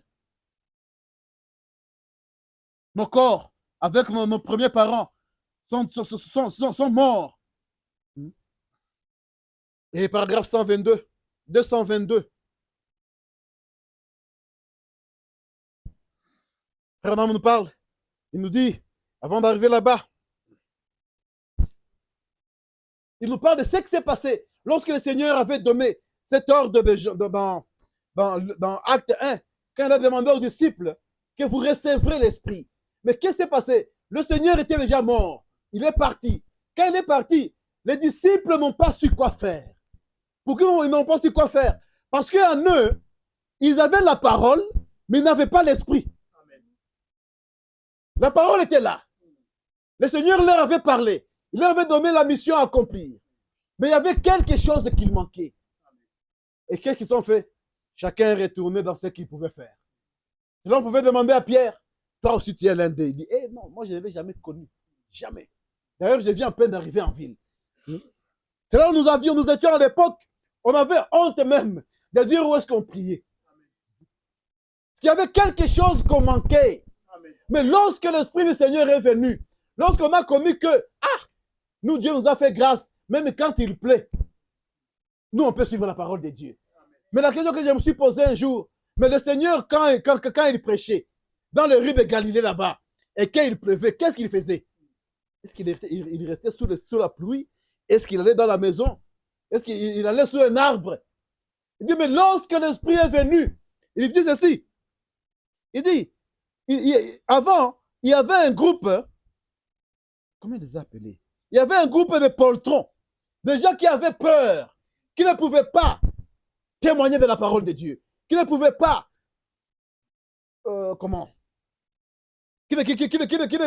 qui avaient honte de témoigner de la parole de Dieu. C'est pourquoi les fils et les filles de Dieu, nous avons ce devoir-là de parler de Dieu. Partout où nous passons, partout dans notre entourage, le monde doit connaître qui nous sommes. Amen. Nous n'avons pas le devoir, il y a Kokoke Shabbat, comme on le dit en Swahili, mais nous avons le devoir de proclamer la bonne parole. Nous avons le devoir de proclamer cela, pas seulement par notre bouche, même par notre vie. Nos vies doivent parler. Les gens doivent avoir cette soif-là, cette faim-là, de venir, de vouloir vous approcher et de venir d'aller prier là où vous priez. C'est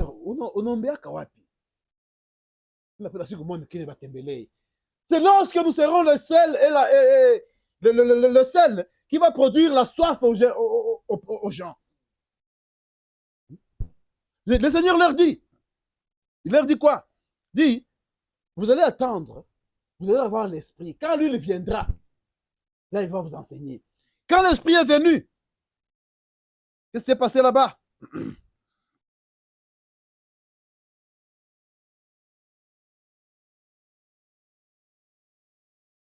Il dit, ces gens, ils ont cru et ils sont sortis pour aller proclamer l'évangile. Pierre, qui il y a quelques jours seulement, n'était pas à mesure d'accepter qu'il était de la famille de Jésus, qu'il était un compagnon. Quand l'Esprit est venu, quand la dynamique est entrée, quand la vie est entrée à Pierre, quand il a eu la vie, qu'est-ce qu'il a fait? C'était à 9 heures qu'il est sorti dehors. Il a trouvé, la Bible nous dit qu'à Jérusalem, à ce jour-là, il y avait tout le monde entier qui était rassemblé là-bas. Il dit, Pierre s'est levé, il a affronté les gens dans les yeux comme ça. Il dit, ces hommes que vous voyez, ils ne sont pas ivres. Pierre s'est souvenu des Écritures maintenant. Parce qu'il y avait l'Esprit qui était en lui. Et l'Esprit ne se nourrit seulement que de la nourriture de la parole de Dieu. Il dit, c'est ce qui est écrit. Pierre est revenu là-bas. Il a parlé, c'est ce que Joël a dit, que dans les derniers jours, j'enverrai mon esprit. Et Pierre, désormais, il n'avait plus la mort en lui. Il n'avait plus la peur en lui. Pierre, il était maintenant le dispensateur de la vie. Au point que, quand il a parlé, ces hommes ont posé une question. Mais hommes frères, que ferons-nous? Parce qu'ils ont entendu des choses qu'ils n'ont jamais entendues. Amen. Ils ont voulu avoir cette vie-là qui était dans Pierre. Hommes frères, que ferons-nous? La Bible nous dit, dans Acte 2, Pierre leur dit, vous voulez devenir aussi comme nous? Vous voulez aussi avoir la vie en vous? Parce que si vous ne croyez pas en ce Jésus que nous sommes en train de prêcher aujourd'hui, vous ne recevrez pas la vie. Pierre leur a dit, repentez-vous. Et que chacun de vous soit baptisé au nom du Seigneur Jésus-Christ. Pourquoi? Pour le pardon de vos péchés. Notre frère madame nous dit quelque part, il dit, lorsque Jésus leur avait dit d'aller prêcher au nom du Père, du Fils et du Saint-Esprit, il savait que l'Esprit qui était en lui, qui viendra en eux, a compris son message. Ce n'était pas un message qui était donné à tout le monde. C'était un message qui était donné seulement aux croyants. C'est pourquoi Pierre, bien que 40 jours plus tôt, le Seigneur leur avait parlé, en leur disant, allez, baptisez au nom du Père, du Fils et du Saint-Esprit. Mais ce matin-là, Pierre a bien compris le message. Et qu'est-ce qu'il a dit à ces gens-là? Si vous voulez avoir le pardon du péché, vous devez être baptisé au nom du Seigneur Jésus-Christ. Pourquoi? Parce que le Seigneur leur avait dit encore ça. Je pense qu'on va aller voir ça dans Luc chapitre 24. Luc 24.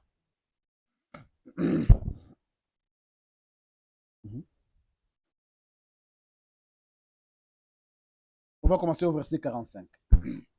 Luc 24, on commence à 45. La première chose que le Seigneur fait ici, qu'est-ce que nous voyons?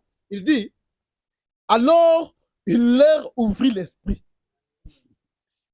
On ne peut pas comprendre les choses de Dieu si Dieu ne nous a pas ouvert l'esprit. On ne peut pas comprendre les choses de Dieu si Dieu ne s'est pas mis lui-même à nous. Il dit, alors il leur ouvrit l'esprit, afin qu'ils comprennent les Écritures. Afin qu'ils comprennent ce qu'il a dit en Matthieu 28. Qu'est-ce qu'il a fallu? Il a fallu que le Seigneur leur ouvre d'abord les oreilles, l'esprit. Alors, il leur ouvrit l'esprit, afin qu'ils comprennent les Écritures. Et il leur dit, ainsi il est écrit. Il a fait quoi? Il est écrit. Le Seigneur ne faisait rien qui n'était pas écrit. Amen. Quand on voit aujourd'hui les gens qui ont peur des écrits, il faut se poser une seule question. De quel esprit sont animés? Amen. Il dit, comme il est écrit, que le Christ souffrirait et qu'il résisterait des morts le troisième jour. 47. Et que la repentance et le pardon des péchés seraient prêchés en son nom. Amen. Est-ce que je parle à quelqu'un? Il dit, la repentance et le pardon des péchés seraient prêchés en son nom. Amen. Le nom de Christ. Amen. À toutes les nations, à commencer où? Par Jérusalem. Alors, lorsque nous allons maintenant à Jérusalem, là nous allons lire Acte 2, 38, le Seigneur dit que la repentance et le pardon des péchés doivent être prêchés d'abord en son nom. Et à partir de quelle ville? Dieu donne des précisions. Amen. Notre Dieu n'a pas de confusion. Il dit, ça va commencer à Jérusalem. Et la Bible nous dit ceci, quand ils étaient à Jérusalem, ces jours-là maintenant, Pierre, qui est devant le monde entier, il leur dit, dans Acte 2, 38, qu'est-ce qu'il dit là-bas? Pierre leur dit, repentez-vous et que chacun de vous soit baptisé au nom de Jésus-Christ pour le pardon de vos péchés. Pour qu'il y ait le pardon des péchés, l'homme ou la femme qui croit doit être baptisé au nom de Jésus-Christ. Si tu es là aujourd'hui, tu n'as pas été baptisé au nom de Jésus-Christ, sache que tes péchés sont toujours là. Ceux qui sont en train de me suivre en ligne, en direct, je m'adresse aussi à vous. Si vous suivez et que vous n'avez jamais été baptisé au nom de Jésus-Christ, sachez que vos péchés sont toujours là. Ainsi parle la Bible. Le Seigneur dit, la repentance, il a d'abord ouvert l'esprit. C'est la première chose que nous devons demander. Amen. Que Dieu nous ouvre l'esprit. Pourquoi? Pour que nous puissions comprendre les Écritures.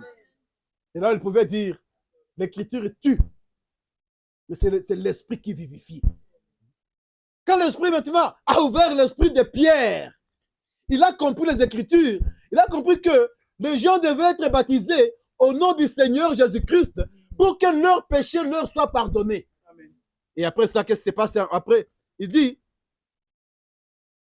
et puis vous recevrez le don du Saint-Esprit. Donc, quand vous le faites, Dieu au ciel, il est content. Amen. Et il te donne un cadeau. Amen. Il te donne le Saint-Esprit. C'est un don. Amen. Mais toi, tu dois faire un pas. Quand tu as écouté la parole de Dieu, tu dois croire. Tu dois demander à ce que Dieu tu puisses t'ouvrir l'esprit. Et puis tu dois te repentir. C'est ce que Pierre a dit. Et puis qu'est-ce qui s'est passé après? Tu dois être baptisé en appelant le nom du Seigneur Jésus-Christ. Là, tes péchés te seront pardonnés. Amen. Amen. Là, tes péchés te seront pardonnés. Parce que, qu'est-ce que Pierre est en train de faire là? Il est en train de dispenser la vie. Parce que lorsque tes péchés te sont pardonnés, il y a maintenant la vie qui marche en toi. Parce qu'il y a cette mort-là qui est sortie. Et cette saleté-là qui est sortie. Et Dieu au ciel, quand il voit ça, nous avons vu quoi là-bas dans Romains? Il dit, si l'esprit qui habite en Jésus qu'il a ressuscité. Cet esprit-là, maintenant, c'est un don que Dieu donne aux croyants, qui s'est repenti, qui a été baptisé. Désormais, on nous a posé la question, comment cette vie éternelle peut habiter à moi? Ça va habiter lorsque tu auras cru, quand tu seras baptisé, et que Dieu t'aura donné maintenant le don du Saint-Esprit. Et là, c'est l'évangile de Jérusalem. Alors, s'il y a quelqu'un qui t'apporte autre chose que ça, moi, je ne peux pas croire. Parce que le Seigneur lui-même de sa bouche, il nous a dit que ça devait venir de Jérusalem. Et là, quand nous sommes à Jérusalem, nous trouvons ce que les gens qui ont compris les Écritures. C'est là pour qui Dieu a ouvert l'esprit, pour qu'ils comprennent ce qu'ils ont fait. Il dit, il ne s'est pas arrêté là-bas. Il dit, car la promesse est pour vous. Ceux qui étaient là, cette promesse-là, du Saint-Esprit, cette promesse-là du pardon de péché. Il dit, car la promesse est pour vous, pour vos enfants et pour tous ceux qui sont au loin. Amen. Même ici à Goma, oui monsieur, amen. Même ici, même là où tu es, là, partout là où tu me suis, cette promesse est pour toi. Amen. Cette promesse est pour toi. Il dit, même tous ceux qui sont au loin, en aussi grand nombre que le Seigneur notre Dieu les appellera. Amen. Dieu appelle par la parole. Dieu appelle par le message. Dieu appelle le peuple à le suivre selon ce qui est écrit, selon ce que lui a donné à son église. Et là, nous voyons que le grand aigle, quand il vient, il est venu pour chercher le sien. Oh! Il dit, cet aigle vient appeler les siens. Il les appelle comment? Il les appelle par la parole. Amen. À quitter là où il y a la mort. Amen. À quitter la basse-cour. À monter vers en haut, là où il y a la vie des aigles. Amen. Malheureusement, nous autres, on n'a jamais vu un aigle. Moi, j'aime quand je lis Frère Branham, quand il parle des aigles. Il parle d'un aigle là. Un jour, il était en train de chasser. Il dit, quand je me suis retourné, j'ai vu un grand aigle qui me regardait avec toute attention. Il dit, j'ai dû parler. Je disais, mais est-ce que tu sais qu'avec cette arme, je peux tirer et te disperser là où tu es? Il dit, mais l'aigle me négligeait. Parce que pourquoi? Il dit, l'aigle avait confiance dans ses ailes. Il dit, il avait confiance dans ses ailes. Il dit, quand j'ai bougé, il m'observait avec attention. Et puis à un certain moment, il dit, ça fait seulement comme un clic d'œil, l'aigle a disparu. Et 2 secondes après, il l'a vu de l'autre côté de la montagne. Il dit, parce qu'il avait confiance dans ses ailes. Et c'est ça le Fils et les filles de Dieu. Amen. Ce sont ces gens-là qui ont confiance en la parole de Dieu. Amen. Et ce sont ces gens-là qui savent que ici, il y a tout le plan de la rédemption. Amen. Et que rien ne peut m'arriver parce que le Seigneur l'a promis. Amen. Rien ne peut m'arriver parce que le Seigneur est avec moi. Parce que le Seigneur est avec moi. Ils ont 231 même prédication. Il dit, si l'Esprit qui est en Christ est en vous, il vous vivifiera aussi à l'égard de la parole, car il est la parole.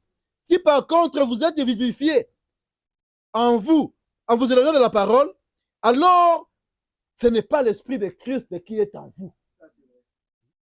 Quand l'Esprit de Christ est en nous, ça doit nous conduire toujours vers la parole.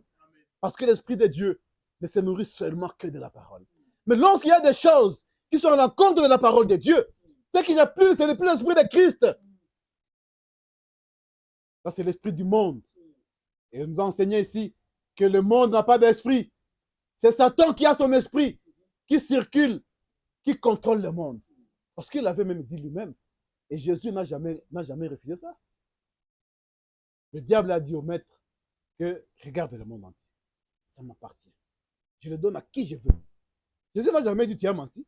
Parce que c'est vrai. Le monde lui appartient aujourd'hui. Le monde dans lequel nous sommes aujourd'hui n'est pas un monde de fils et de filles de Dieu. C'est le monde qui appartient au diable. Lorsque maintenant on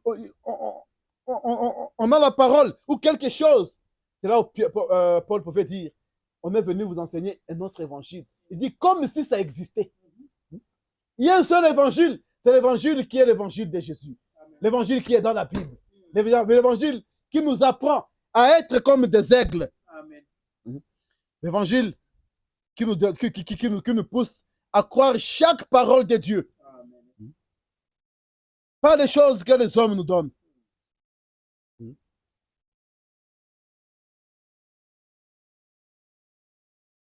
Nous avons vu que lorsque nos premiers parents, là où nous avons commencé, quand Dieu leur a donné la parole, la Bible nous dit qu'ils n'avaient pas obéi seulement à une seule petite parole. Et cela a causé toutes les morts que nous connaissons aujourd'hui. Cela a causé toutes les guerres que nous connaissons aujourd'hui. Pourquoi la parole de Dieu, elle doit être crue à 100% telle que nous la retrouvons dans les Écritures. Amen. Telle que nous la retrouvons dans les Écritures. Et comment nous aurons la vie? Parce que nous avons vu, nous sommes en train de voir que vous vivrez aussi. Le Seigneur nous a promis que nous allons vivre. Le Seigneur nous a promis qu'en nous, il y aura la vie éternelle. Cette vie-là qui ne s'arrête jamais. Je vais lire pour terminer. Un peu long, un peu là. Je ne sais pas, on va voir. Je vais lire le paragraphe 241. Puis je vais descendre un peu en bas. Vraiment, on nous parle en comparant le premier Adam avec notre Adam qui est venu. Il dit, l'Esprit l'avait quitté là au jardin de Gethsemane. Il devait mourir en tant qu'homme. Notre Seigneur devait mourir en tant qu'homme. Pourquoi? Parce qu'il devait dormir. Il devait dormir pourquoi? Parce que Dieu devait faire sortir une épouse de lui. Et là, il devait dormir. Amen. Amen. Comme le premier Adam, Dieu le fait coucher pour faire sortir sa femme. Vraiment, on nous dit au jardin de Gethsemane. Dieu a fait dormir aussi le Seigneur Jésus-Christ parce qu'il était un homme. Amen. Alléluia. Il devait mourir en tant qu'homme. Il dit, souvenez-vous mes amis, il n'était pas obligé de le faire. Il était Dieu. Amen. Dieu avait cette chair-là qui était une chair humaine et il n'était pas obligé. S'il était monté en haut en tant que Dieu, il n'aurait jamais connu cette sorte de mort-là. On ne peut pas tuer Dieu, mais il n'était pas obligé de le faire. Il dit quoi? On ne peut pas tuer Dieu. Dieu ne peut pas mourir. Mais il fallait qu'une épouse sorte. Amen. Comment cette épouse-là sortira? Parce que la parole de Dieu dit quoi? Que chaque semence se produit selon son espèce. Et Dieu ne peut pas se contredire. C'est pourquoi Dieu est venu. Il a pris la chair humaine. Cette chair-là devait dormir. Il dit, mais souvenez-vous, il est là, avec vous en lui. Amen. Quand il était à Gethsemane, chaque fils de Dieu, chaque fille de Dieu était en lui. Alléluia. Comme nous avons vu, le premier Adam, quand Dieu l'a créé, en lui, il y avait sa femme. Alléluia. Toute sa femme était en lui. Et les os étaient en lui. Et l'esprit était en lui. Et c'est la même chose avec le Seigneur. Il dit, quand il est parti à Gethsemane, il dit, il est là avec vous en lui. Il dit, voyez, Dieu n'avait pas encore séparé l'épouse de l'époux. Amen. L'époux marchait avec tout cela. C'est pourquoi les disciples pouvaient lui dire, Seigneur, pourquoi il faut que tu meurs? Il leur a dit une chose. Il vous est avantageux que je m'en aille. Ça, c'est vrai. Il vous est avantageux. C'était douloureux que le Seigneur le quitte comme ça. C'était douloureux, ça faisait mal. Mais il a dit quoi? Il vous est avantageux que je m'en aille. Parce que si je ne m'en vais pas, l'épouse ne sortirait pas. Amen. Amen. Il continue, il dit, ainsi, lorsque Dieu baissa le regard vers le corps de Christ, à Gethsemane, Christ est mort. Dieu regarde maintenant le corps qui est là, dans la tombe. Il dit quoi? Il voyait à la fois mâle et femelle. Quand Dieu était au ciel, était en train de voir, de regarder le corps qui était là. Il voyait déjà Adam et il voyait aussi sa femme. Dieu vous voyait aussi, vous étiez en Christ. Amen. Amen. Il dit, tout a été racheté dans ce seul corps-là. Amen. Quand Dieu a racheté, quand Christ a racheté, dans ce corps-là, il y avait aussi vous qui étiez là. Il dit que tu as été racheté dans le seul corps. Parce qu'il y a un corps qui avait péché là avant. Il y a maintenant un autre corps qui est venu pour racheter toutes ces choses-là. Et nous étions en Christ. C'est pourquoi la Bible dit que... Amen. Il dit, vous voyez, ils sont un. Jésus et son épouse sont un. C'est pourquoi lorsque Dieu voyait ce corps-là, quand il y avait la souffrance à Gethsemane, nous étions là aussi. Amen. Nous étions là aussi. Il dit, la même parole qui avait parlé à l'époux, parle aussi à l'épouse. Amen. Quand le Seigneur criait, quand il parlait, on nous dit que nous étions en lui, en train de réconcilier aussi le monde. C'est là où nous avons reçu la vie éternelle. Amen. Parce qu'il a dit que je leur donne ma vie. Parce que Dieu ne peut pas mourir.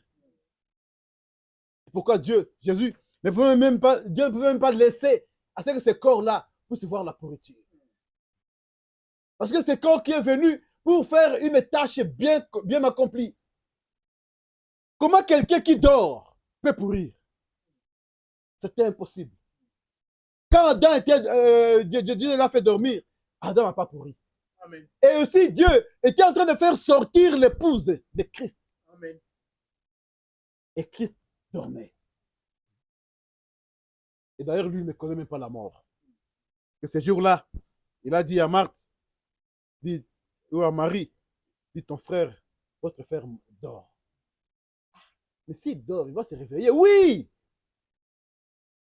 Même lui, ce jour-là, il dormait. Parce qu'il fallait que quelque chose sorte. Et quand c'était sorti, c'était parti où? C'était parti vers son épouse.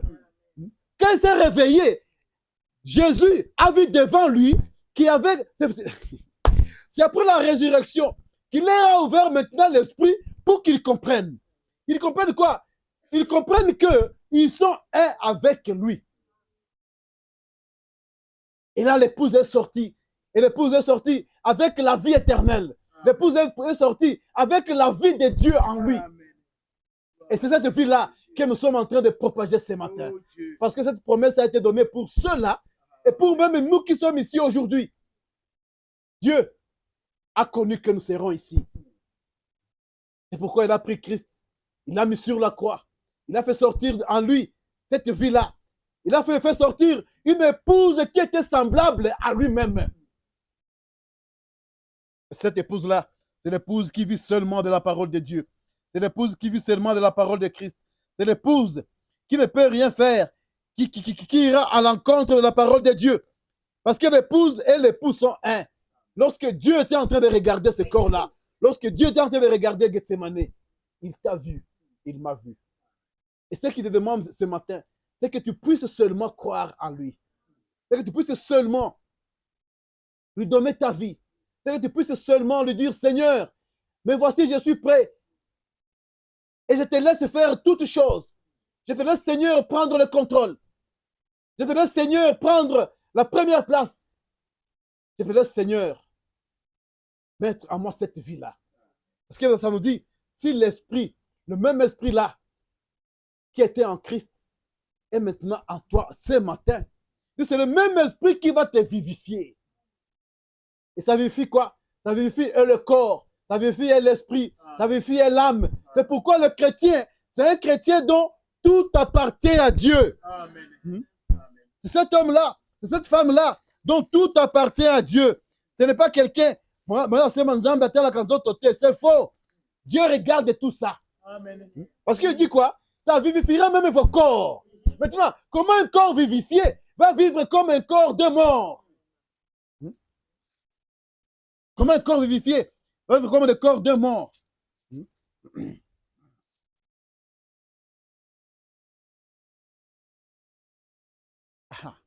Zambia parle quand on te. Lisons Romains chapitre 12, verset 1. Romains chapitre 12, verset 1. Ça, ce sont les prédications des démons. C'est ce que l'apôtre Paul a dit. La doctrine des démons. Et nous ne sommes pas là pour écouter les démons. Romains chapitre 12, verset 1, ça nous dit quoi? Je vous exhorte donc, frères, par les compassions de Dieu, à offrir quoi? À offrir quoi? Parlez très fort, je commence encore. Je vous exhorte donc, frères, par les compassions de Dieu, à offrir. Dieu n'a pas besoin de corps. Zambé appelle la canson toté. Mon frère. Ça, c'est pour les cailloux.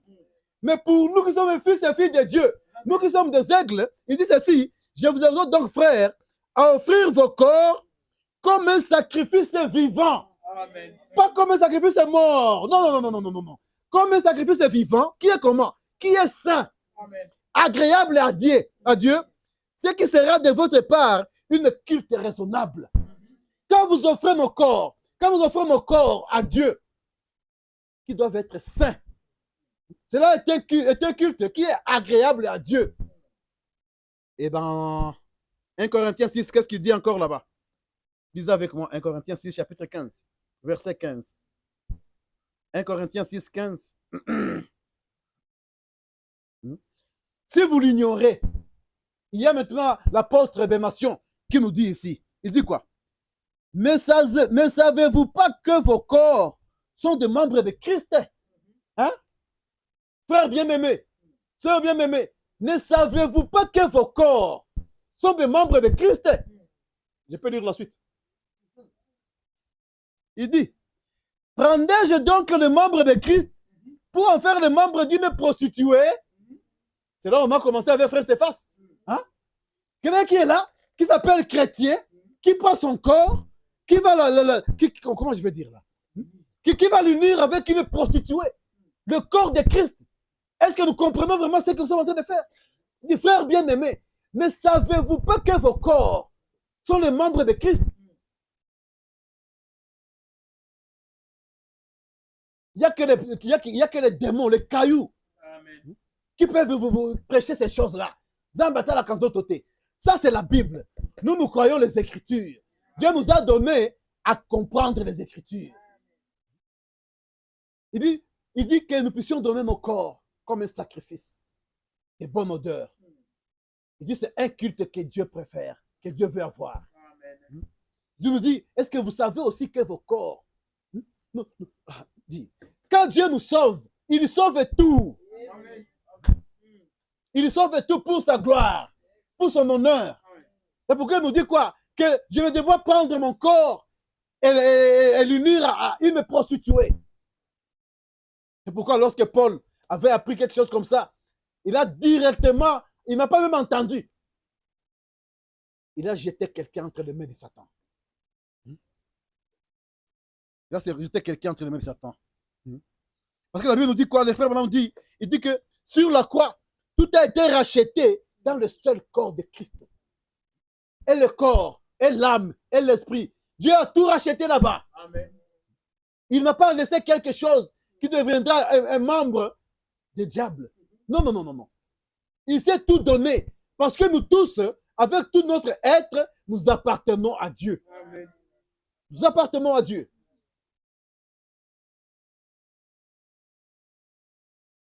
Et quand nous appartenons à Dieu, Dieu a mis en nous sa vie. Et cette vie-là, elle ne s'arrête pas ici. Parce qu'il a dit quelque part, il dit, celui qui croit en moi, même s'il meurt, il dit, je le ressusciterai. Je le ressusciterai. Et pourquoi la Bible nous dit quelque part que Dieu nous appelle à la sanctification. L'église de Dieu, c'est cette église-là. Il dit, qui se sanctifie. Il dit, et l'épouse s'est préparée. C'est tout un chacun, individuellement, qui se prépare. C'est tout un chacun qui se mesure à la parole de Dieu. C'est tout un chacun qui voit, qu'est-ce qui ne va pas encore en moi, Seigneur Jésus? Enlève ceci, enlève cela. Afin que je sois prêt, je sois sanctifié. Afin que mon corps, soit ce corps-là, qui est un sacrifice de bonne odeur. Qui est ce sacrifice-là qui fait un bon culte devant le Seigneur. C'est à cela que Dieu nous a appelés. Dieu ne nous a pas appelés à la saleté. Dieu ne nous a pas appelés à la suire.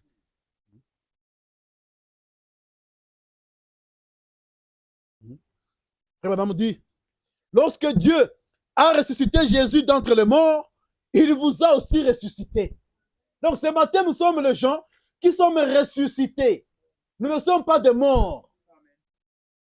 Nous sommes ressuscités parce que nous avons la vie de Jésus-Christ qui est en nous.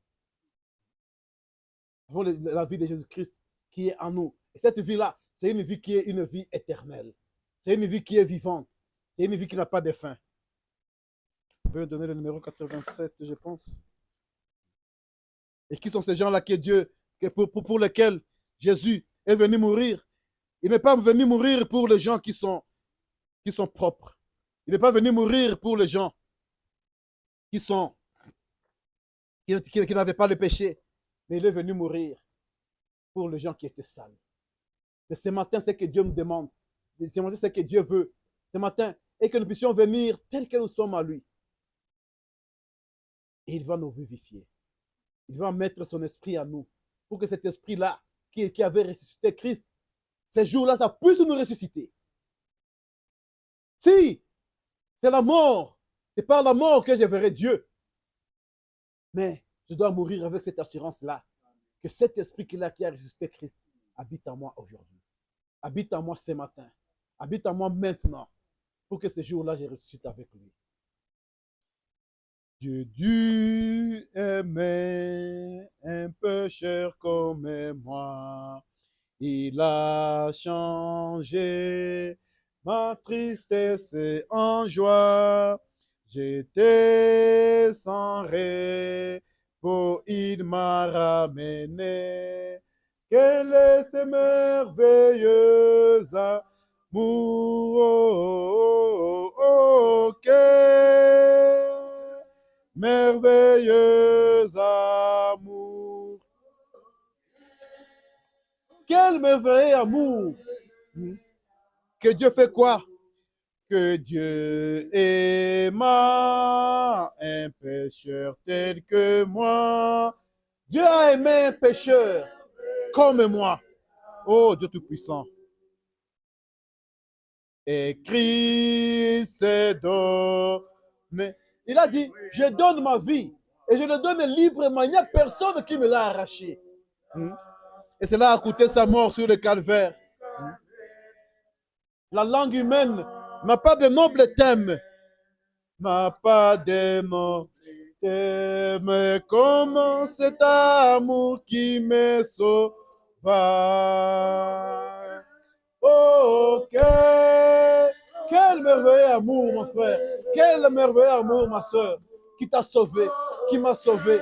Où Christ s'est donné librement pour toi, s'est donné librement pour moi. Il n'était pas obligé de le faire, mais il l'a fait. Dieu m'a aimé, Dieu t'a aimé. Et ce matin, tu entends cet évangile, parce que c'est ça l'amour de Dieu envers toi. Pour un perdu, condamné comme... Oh là là, le Père a pourvu quoi? Il a pourvu d'un agneau. Et le Sauveur est mort. Il a fait le rachat. Oh là là. Pour un esclave indigne. Qui longtemps méprise à la gloire. Oh, oh, oh. Longtemps j'ai méprisé la grâce de Dieu. Longtemps tu as méprisé la grâce de Dieu. Mais ce matin, tu as encore la grâce de Dieu qui te suit. Tu as encore la grâce de Dieu qui est derrière toi. Tu as encore la grâce de Dieu. Lorsque tu écoutes cette parole,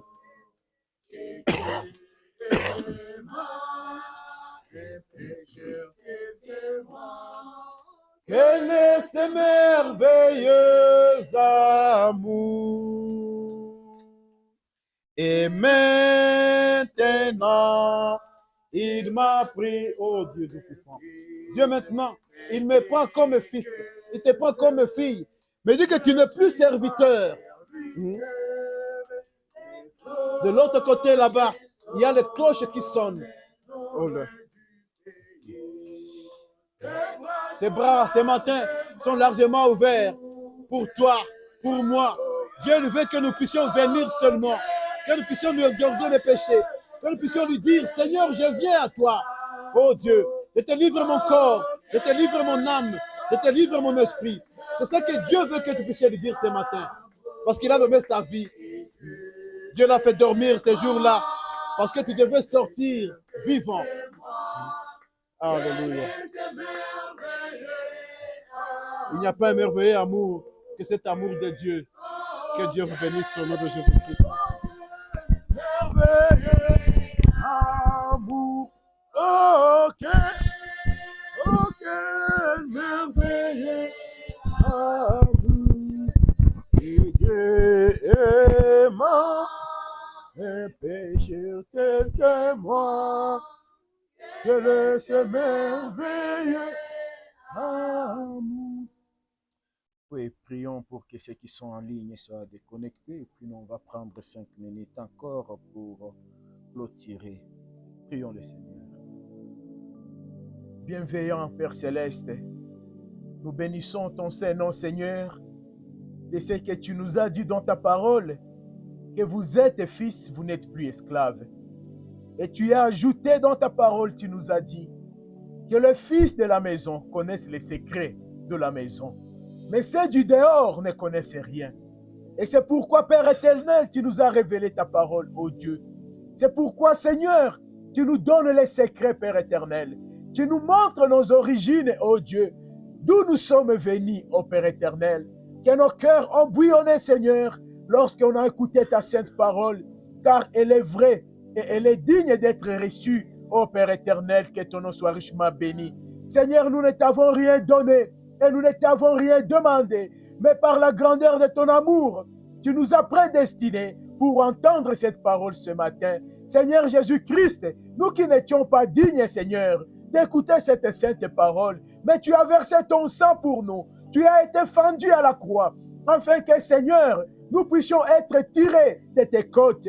Que tu sois béni, Père éternel. Ainsi, Seigneur Jésus-Christ, laisse que ton esprit puisse demeurer en nous. Laisse que ta parole puisse nous façonner, Père éternel, car nous ne connaissons rien d'autre si ce n'est que ta sainte parole. Nous nous abandonnons entre tes saintes mains, Seigneur. Laisse que la puissance de la résurrection, Seigneur, oh Dieu qui accompagne ton évangile, puisse nous accompagner dans toute notre vie, afin qu'on puisse avoir la force de vaincre les esprits du monde. Oh Père éternel, nous nous remettons entre tes saintes mains. Laisse que ta lumière, oh Dieu, puisse éclairer notre cœur, afin que, Seigneur, même notre extérieur puisse suivre et marcher dans la lumière. Bénis ton serviteur, Seigneur. Révèle-toi davantage à lui, ô Dieu. Et bénis, Seigneur, tout cœur qui a reçu et toute oreille, ô Dieu, qui a entendu. Père éternel, Seigneur, tu connais nos besoins et requêtes, ô Dieu Tout-Puissant.